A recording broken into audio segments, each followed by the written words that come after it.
Bismillahirrahmanirrahim. Assalamualaikum warahmatullahi wabarakatuh. Saya Abdul Halim, mahasiswa Manajemen Pendidikan Islam kelas non-reguler Universitas Islam Negeri Sumatera Utara. Ini sebagai tugas tafsir tematik manajemen pendidikan dengan judul tafsir ayat-ayat tentang manajemen mutu. Manajemen mutu mencerminkan upaya manajerial yang menyeluruh untuk menghasilkan mutu atau kualitas pendidikan yang baik dan optimal.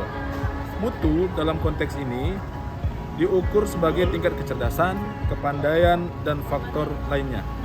Manajemen mutu dalam konteks lembaga pendidikan bukan hanya sekedar metodologi perbaikan yang terarah, tapi juga bersifat berkesinambungan. Hal ini membantu lembaga pendidikan untuk memenuhi harapan, keinginan, dan kebutuhan pelanggan. Selanjutnya yaitu tentang manajemen mutu terpadu dalam konsep pendidikan Islam. Mutu adalah manifestasi dari prinsip kebaikan, di mana seseorang berusaha berbuat baik kepada semua pihak sebagai bentuk balasan atas kebaikan yang diberikan. Terkait dengan konsep manajemen mutu terpadu, seperti yang diungkapkan oleh Edward Salis, ia menyatakan bahwa manajemen mutu terpadu dapat dianggap sebagai suatu filosofi yang mendorong perbaikan berkelanjutan. Filosofi ini memberikan seperangkat alat praktis kepada setiap lembaga pendidikan untuk memenuhi kebutuhan, keinginan, dan harapan pelanggan mereka, baik untuk saat ini maupun masa yang akan datang. Selanjutnya, prinsip-prinsip manajemen mutu. Manajemen mutu mencakup seluruh aspek dari fungsi manajemen yang menetapkan dan menerapkan kebijakan mutu.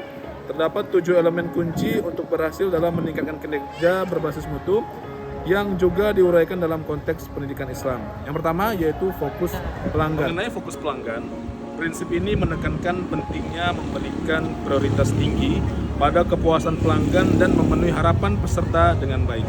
Allah Subhanahu wa taala berfirman dalam surat Asy-Syura ayat 181 sampai 183 dengan arti sempurnakanlah takaran dan janganlah kamu termasuk orang-orang yang merugikan, dan timbanglah dengan timbangan yang lurus, dan janganlah kamu merugikan manusia pada hak-haknya, dan janganlah kamu merajalela di muka bumi dengan membuat kerusakan. Berdasarkan tafsir Jalalain ayat 181 tentang sempurnakanlah takaran tadi, dan janganlah kalian termasuk orang yang merugi, yakni mengurangi hak-hak orang lain. Ayat 182, dan timbanglah dengan timbangan yang lurus, timbangan yang baik dan tidak berat sebelah. Lalu ayat 183. Ayat ini menyatakan bahwa individu yang beriman diwajibkan untuk mengukur dan menimbang dengan tepat. Tidak boleh mengambil hak orang lain dan dilarang menciptakan kerusakan di bumi. Hal ini dapat diartikan bahwa kepuasan pelanggan terjamin ketika perusahaan menghindari tindakan yang merugikan pelanggan. Salah satu caranya adalah dengan meningkatkan kualitas layanan atau produk sehingga dapat memenuhi atau bahkan melampaui ekspektasi pelanggan. Yang kedua tentang kepemimpinan. Kepemimpinan memiliki peran penting dalam menetapkan arah dan tujuan yang jelas. Prinsip ini perlu menciptakan serta memelihara lingkungan internal yang memungkinkan partisipasi penuh individu dalam mencapai tujuan bersama. Sebagaimana terdapat dalam firman Allah Subhanahu wa taala surah Al-Ahzab ayat 21 yang artinya sesungguhnya telah ada pada diri Rasulullah itu suri teladan yang baik bagimu bagi orang yang mengharap rahmat Allah dan kedatangan hari kiamat. Berdasarkan tafsir Jalalain, pemimpin yang diilustrasikan dalam ayat ini juga mengharapkan rahmat Allah, menunjukkan sikap rendah hati dan ketergantungan pada kebijaksanaan ilahi. Yang ketiga tentang keterlibatan sumber daya manusia. Untuk mencapai standar mutu pendidikan Islam yang optimal, semua individu yang terlibat dalam lingkungan pendidikan tersebut perlu berpartisipasi secara maksimal. Sebagaimana dalam firman Allah surah Al-Hujurat ayat 10, orang-orang yang beriman itu sesungguhnya bersaudara. Sebab itu damaikanlah antara kedua saudaramu itu dan takutlah terhadap Allah supaya kamu mendapat rahmat. Tafsir Jalalain menjelaskan dalam konteks manajemen mutu, hal ini menggambarkan perlunya kerjasama tim dan resolusi konflik di lingkungan kerja.